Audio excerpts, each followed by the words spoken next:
Good day, ladies and gentlemen. Welcome back to the third installment of the Mental Takedown.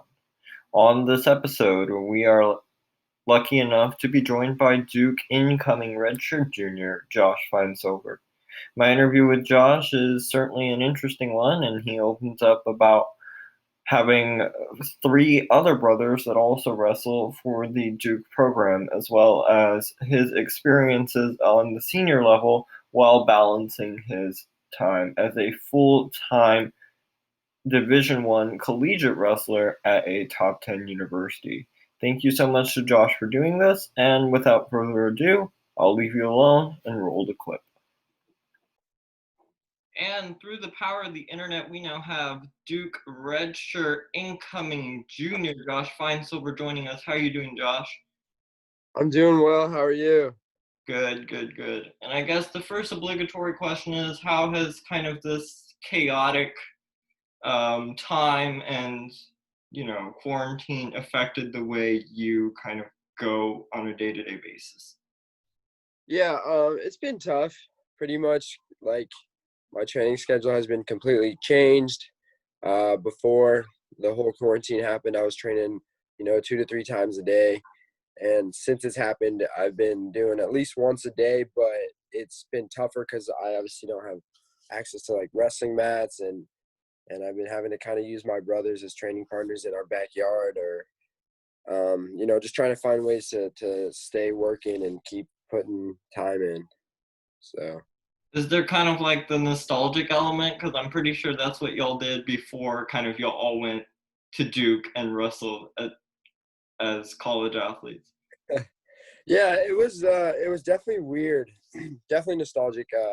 We all went back to Colorado during that time, and so it was a little weird having all of us back in the house again with my parents, and then trying to like we were back in high school or maybe middle school when we would just try to find ways to work out and get better. So it was definitely nostalgic, kind of definitely weird being back, after being gone for so long, and then kind of going back and living with my parents and working out with my brothers, especially all being in the same place since this past year when my older brothers graduated. They've kind of gone their separate ways, and so to have us back, it was a lot of fun and definitely nostalgic. Now, you coming off your redshirt year, like I'm just wondering what goes into the decision on when you decide to redshirt, and how lucky do the redshirts feel coming off this year that the NCAAs obviously didn't happen, and you guys kind of got to avoid the entire chaotic situation that was the dramatic, let's say, escalation very quickly on how the NCAA tournament that wasn't. Yeah. So to answer the first question, it had kind of been planned when I was coming into college that I would wrestle for 2 years in the lineup. That's how many years my older brothers had left, and our coaches thought that we'd have a pretty good shot and have a pretty good team at winning some awards and doing well at ACCs and nationals. And so for the first 2 years, it was decided that I would wrestle in the lineup and not take a red shirt right out of high school. And so that was the thinking. And then when my brothers finally graduated, I was able to take a red shirt and kind of use this year to get better. And then my twin brother, he placed 4th at the U.S. Open last April, and so was able to take an Olympic red shirt. And so it kind of worked out well that we were able to redshirt the same year and kind of stick to the plan that our coaches had. But a lot of it was the fact that our coaches thought we were ready, thought I was ready to wrestle my first 2 years without needing a red shirt, and that they thought our team would be pretty good those 2 years before some of those older guys graduated. So, and then to answer the second question was, I definitely feel lucky. It's so tough what happened to those guys who were competing this whole year and kind of had their national tournament stripped away from them. I can't imagine what that would be like. And so I definitely feel lucky and just kind of grateful that I was able to redshirt this year. And just like by the stroke of luck, I didn't miss out on a national tournament. So definitely luck. Yeah. Yeah.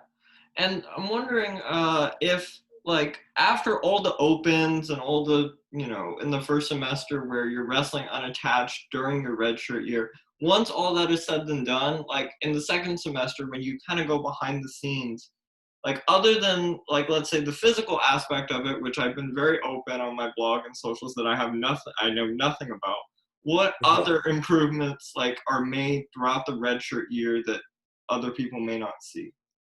Yeah, so for me, it was definitely a lot about, competition when you're in the lineup and competing and wrestling every week, every couple days. It's so stressful and it can be hard on the mind and body, just kind of having to deal with that all the time. And so taking a red shirt was nice, and that I was able to kind of not relax, but kind of take a deep breath, if you know what I'm saying, to kind of not have to worry about competing every week and having to cut weight a bunch and having to deal with all that stuff. I was able to really just focus on getting better at wrestling. And so that I think was huge for this redshirt year, and definitely my development and growth. So And that as might be red something that a lot of people don't see. yeah. As red shirts, are y'all involved at all on like dual days or, when the team goes to ACCs or wherever? Yeah, so as a redshirt, if you're not competing, like if the team was going to wrestle for a duel, if I'm not going to wrestle in that duel, the coaches can take me with and kind of cover the expenses for that. And so, especially if it's a home duel, I'll definitely be working out with guys, helping them cut weight, helping them kind of work through some technique, kind of definitely just being a part of it. So even though I was redshirt, I was still very much a part of the team and helping guys out and kind of just being part of it and a contributing teammate is what I would say. Okay. And as your time as Duke, what was super interesting to me while doing research for this episode, Coach Lanham has been very open about his extensive use of analytics throughout the team. Is that something he even preaches, like let's say mat side, or something you're consciously thinking about in between periods or in between matches, or is there still kind of like an intuitive element to it? Yeah. So a funny like Coach Lanham and our coaching staff has been very adamant about the statistics. We have our a student named Charlie Gelman, who's I'm sure you probably read a little bit about. He created this like system, this computer program where we can enter in all this data, and it comes out with a lot of trends and stuff of how we wrestle versus how our opponents wrestle. And so, I guess to answer your question is, before a match, the coach may have or Charlie may have ran like or like a whatever he does. I'm not sure the exact term for it, but he will have done that the statistics and kind of looked and noticed trends where maybe my opponent he likes to do a lot of upper body throws and he'll do that more so in the third period or this time. So although like they give me all that information, I still have to, I still have to go out and wrestle my match. I still have to know what I'm doing and kind of focus on myself. But at the back of my head, I know like I kind of know those trends are in there. So I'm not necessarily thinking about it, every period or anything, but it's definitely in the back of my mind and kind of something that I'm aware of, if that makes sense. Yeah. And do you think that this will become kind of more widespread as like eventually? I mean, I'm not saying that like anybody on the Duke coaching staff would go somewhere else right now, but people eventually do branch out and move their own separate ways. Is that something that Right. you think that more wrestlers will eventually get access to? Yeah, I definitely do. I know as soon as Coach Lanham did an interview, I think he did an interview about the whole program and how we use it. I know Charlie was getting a lot of calls and a lot of people wanted kind of his system and they wanted to be able to use it because it is valuable. It's helps the way, say Charlie and the program notices that the team is struggling with wrestling on the edge of the mat.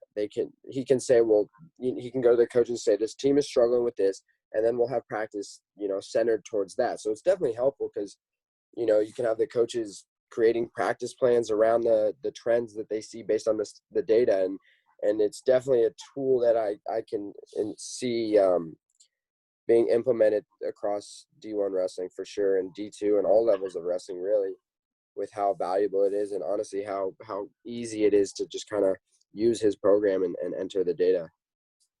Nice. And so obviously, Duke, I think one of the reasons why Duke was one of the first schools that it was implemented at is Duke obviously isn't a school for dummies and they're very ingenuitive. So how, let's say, with like world-class professors and kind of things around the school, how has that kind of has that changed the way you approach kind of competitive wrestling as an entity? Or, you know, how do you also like how do you balance the two? Obviously there's a lot going on, when you go Yeah. to a top 10 university for 4 or 5 years. Yeah. That's a good question. So even though Duke is obviously this world class university and stuff, at the end of the day, I still have to be able to go out and wrestle a match. I still have to be in good shape. I still have to practice the technique for thousands of times. So all that can't be taken away by, um, somebody maybe having like a tip or a trick that I can do to make it easier. I still have to put all the work in. So at the end of the day, I would say my approach to wrestling is still the same as if it were anywhere else. I just gotta, put the work in, work hard, listen to my coaches. All that stuff still applies. And as far as being able to balance like the academic rigor at Duke and also the demands of being a Division I athlete, especially wrestling, it's tough. I would say the most important thing is just being really good at time management and very goal oriented. So like to elaborate on that, I go throughout my day um, with like pretty much the same question in my head. Is this what it's pretty much how it goes is if I think about something, I'll ask myself, is that something going to take me closer or further away from my goal? My goals being straight A's or national champion, stuff like that. And if it's going to take me further away from that goal, then I'm not going to do that thing. And I find that really helps me make decisions as far as managing both academics and athletics and trying to be successful at both. And was it kind of a foregone conclusion that you and your twin brother would go to Duke after kind of the older ones went there? Um, so we looked at other schools. Matt, my twin and I, his name is Matt. We're a package deal. We had agreed on that. We wanted to go to the same school and wrestle for the same team. And so once we had decided that, we kind of looked around. But I think in the back of our head, we always knew that we wanted to follow our older brothers and be part of the Duke wrestling team, just because of how close we all are as brothers and as teammates. And obviously, you all grew up together and wrestled for the same high school. Kind of, Yep. the Denver area probably is, last names is probably quite well known. As you go back, kind of, with all of you are, halfway through your college careers at least. Your older brothers are done with their college careers. How do y'all take on kind of the role as an ambassador, and like what's kind of the approach to kind of going back and looking at the local circuit? Yeah. So definitely, whenever we go back, we like to give back to the community as much as possible, doing like camps and kind of workouts with some of the high school kids and kind of just being a part of Colorado wrestling. We don't go back that much, to be honest, just because we are so just involved in our own training at Duke and at wherever we are that it's hard to get back and kind of have the time to be a huge part of Colorado wrestling. But it definitely, I would say, being from Colorado, whenever I step on the mat in college, it feels like I'm carrying, not the state, but just representing Colorado. It's something that makes me proud to be a Colorado wrestler and be able to wrestle in college while being from Colorado, which isn't that prominent of a wrestling state yet. It has grown quite a bit, and so I definitely feel a lot of pride and I'm happy that I get to be able to represent Colorado whenever I wrestle. Okay, and you've kind of like grown up around the Duke wrestling program, and like what were, I guess, some of the insights that you got maybe before you even got there through your brothers that maybe like very few other D1 athletes got, because not every family has four brothers that go together. Yeah. I would just say they were telling us a lot about what it takes to be a college athlete and a wrestler and a successful one at that. They were just kind of telling us you have to work hard and really put the time in. It's not something that you can take lightly or think that's going to be easy or something that you can just kind of do as a hobby. They were telling us that it's got to really become your life, and I think that kind of advice or that information was very, very valuable to me and my twin, because coming in, we knew kind of what to expect when we joined the wrestling team, and what to kind of how to operate, I guess you could say, when we got to Duke and were part of the team. Now, last summer, you took a very interesting trip to South America. And I guess because the US, I guess, always, somehow, always likes to do things our own way, like we wrestle, the rest of the world wrestles freestyle, and the US circuit, at least the college circuit, at least wrestles folk style. How do you think, like, your interactions with, like, various cultures, whether you had any wrestling interactions on that trip or not, how that has kind of changed you, I guess, not only inside of wrestling, but maybe even outside of wrestling?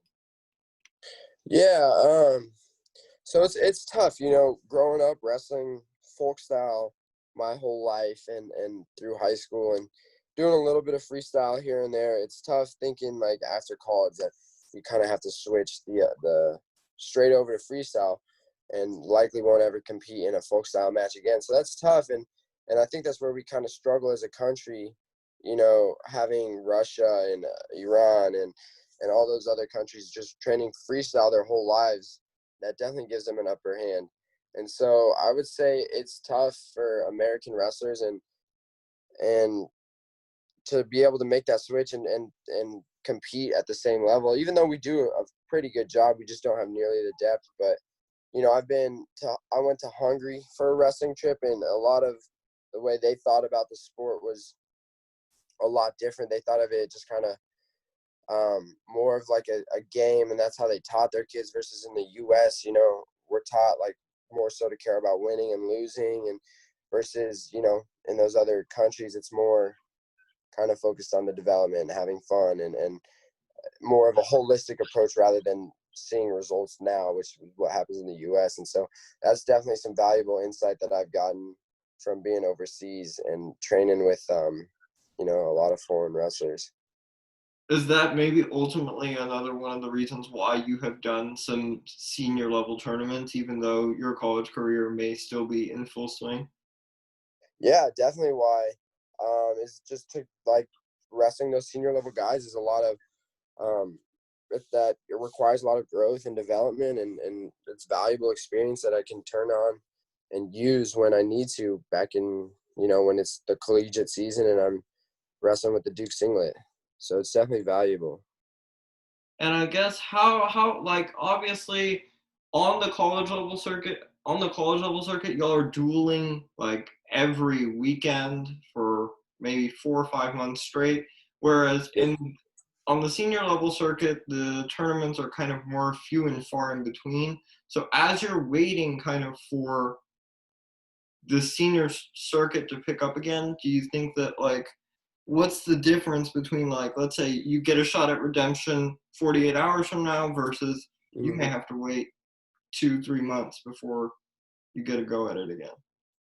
Yeah, that's a really good question. So to that, I would just say for senior level tournaments, you're wrestling every 3 months or maybe even less, and so that's tough because you're constantly training, trying to get better, but you only ever have once every 3 months a kind of a gauge to like track where you're at, and that can be very difficult because you can get lost or feel like you're plateauing if you're not competing all the time. Versus in college, I feel like if I'm getting better, I can constantly show and have a measure of getting better because I'm competing all the time.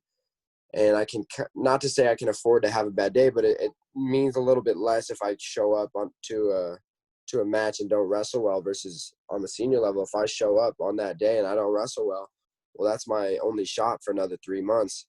And so that can be tough. But then on the opposite side of it, you have senior level, I wrestle every 3 months. Well, that means I get more time to focus on getting better at wrestling in between, more time to, not have to work on cutting weight. And so for college, it's like, well, I have to wrestle again in 48 hours. How am I supposed to get a lot better in that time when I have to, focus on this upcoming competition?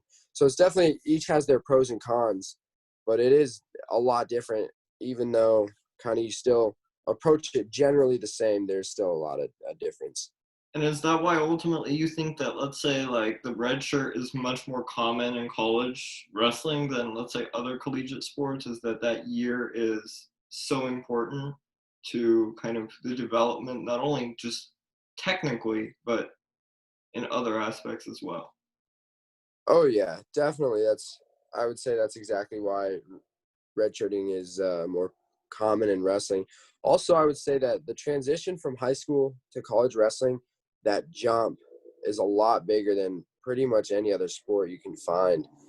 Just the skill level from, the average high school wrestler, the average college wrestler is a lot different than, say, the average soccer player in both high school and college. It's definitely a bigger jump, I would say, which is why it's a lot more common for guys to redshirt in wrestling.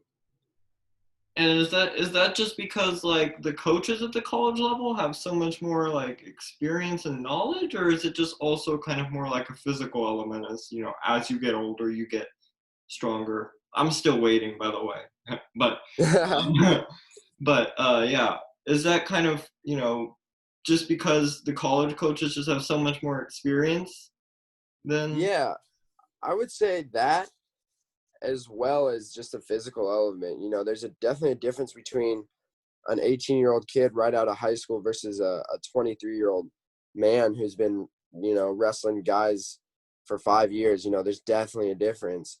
And so that physical piece is a big part being introduced into like a college lifting program and the training program, which is a lot more, is what's going to help you make that jump, versus in high school, you'll work out maybe once a day for probably 3 or 4 months during the season, and then out of season, you'll maybe wrestle 2 to 3 times a week. Well, in college, it's a lot different. You're training way more, 2 to 3 times as much, and so I think that could be part of the jump as well. Okay, and I guess like when you get back out on the mat this summer, having been through the red shirt and this whole coronavirus thing, not being able to train entirely, I guess, up to as much as you would want, let's say, do you think overall, like, what's going to be the overall impact throughout college wrestling? Is the urgency going to be 10 times higher than it already was, or is it going to be, very apparent who was doing what during this quarantine time, I guess? Yeah, it's definitely going to be a parent who's been, working and who's been kind of using this as time off.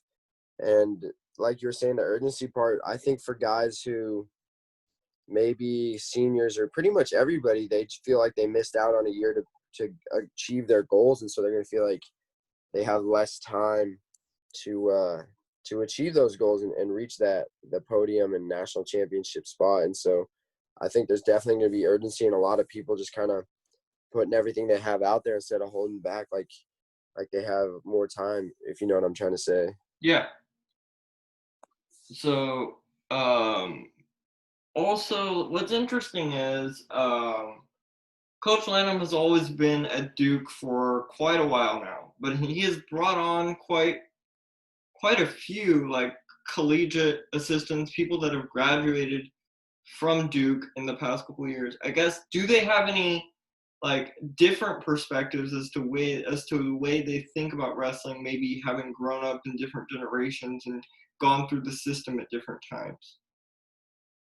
Yeah, I know like generationally, like Coach Lanham's in his 50s, and so he has definitely a different look than our assistant coaches who were, mid to late 20s, and they kind of wrestling has evolved quite a bit from the different like generations. Coach Lanham grew up in the wrestling generation where it was just tough, real tough wrestling, hard, where you're just trying to like physically break the opponent versus wrestling has evolved into a little bit more technical and slickness and people who have a lot more offense and a lot more skills that they can use versus just kind of tough wrestling trying to like beat up the opponent. So definitely there is a difference, and it's nice having both because while the more technical, more slick stuff is important, you still got to have that toughness and that wanting to break your opponent and really punish them physically versus on the other side, that slickness is also important because, you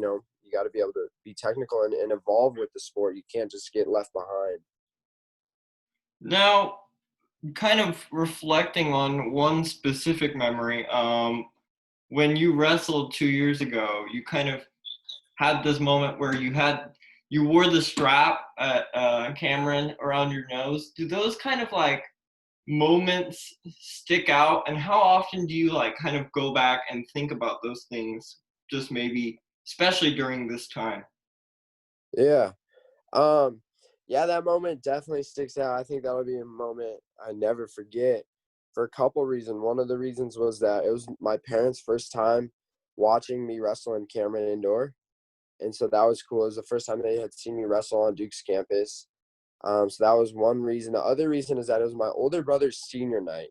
And so it was the last time we would wrestle in a duel together, which was also a very memorable reason.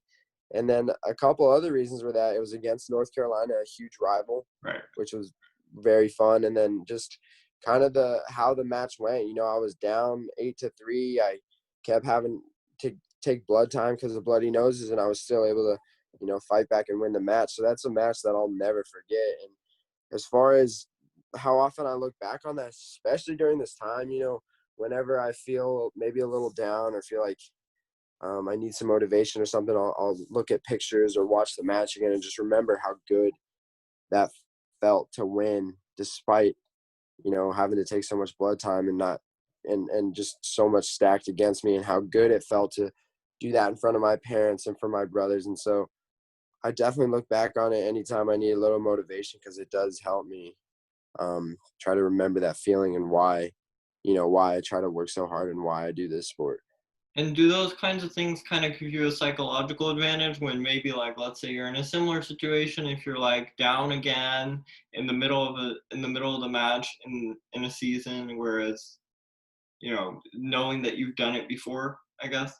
Oh yeah, definitely. Because being down and knowing that I can come back is kind of like a little bit of body armor, to kind of make a metaphor of it. Because I know that even if I'm down a certain amount of points, I still have the skill and the ability to come back and win a match. And so that's definitely a psychological advantage, that even though I might not have a great first period, I can still come back and win a match. And so I would definitely say that's a psychological advantage.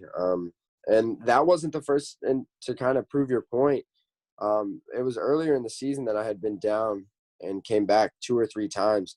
And so just kind of being able to use that and fall back on that was, I think, also part of the reason I was able to win that match. Well, as we kind of come to an end here, I guess what I've done in the past is I just kind of let my guests kind of just have the floor on what they think the most important mental aspect to this sport is, and kind of any advice they might have for other people. Yeah. So pretty much for me, it's taken me a while to figure out the mental game, and I still don't have it figured out. So just, I would say, a piece of advice, you train your body every single day to be the best physical shape that you can be in. And I don't know why people think you shouldn't be doing that with your mind. You know what I mean? So you should really be training your mind every day, just like you train your body. And that's something that I've been working on a lot, is doing a lot of visualization. So I'll sit down, maybe put some music on or something. I'll visualize myself walking into an arena, stepping on the line, wrestling a match, how things are going. And I'll try to hone in on little details like, what does it smell like? Do I remember what the smell of the wrestling mat smells like? Do I remember what the smell of the arena smells like? What the colors look like? What it feels like to step on the mat? And a lot of those things help me prepare for that. When that moment actually comes, it feels more comfortable. I feel like I can compete better because I've been there before. I've gone through it in my head hundreds of times. And so that's definitely a big aspect. Visualization and just training your brain all the time And is is that a just as important. no, go ahead. Go ahead. I was just saying, it's just as important as training your body. Is that like a conscious effort that's been pushed by a coach or maybe the Duke wrestling program, or is that just something that you've learned yourself over like years of experience? Yeah, it's definitely been a combination of both, having coaches growing up, having a bunch of different coaches they've always said to try to visualize, and I didn't really take it serious until I went and met with our sports psychologist. His name is Dr. Dale, Greg Dale. He's very prominent sports psychologist in the sports field. And so I went and visited him and kind of just talked things through. And that was one of the suggestions he gave me. And I've just kind of taken it to heart and really taken it serious and tried to do that more. And I think it's been a huge help. All right. Well, best of luck this season, and thank you so much for doing this on such short notice. Yeah, thank you. I appreciate it. Thanks for having me. Thank you.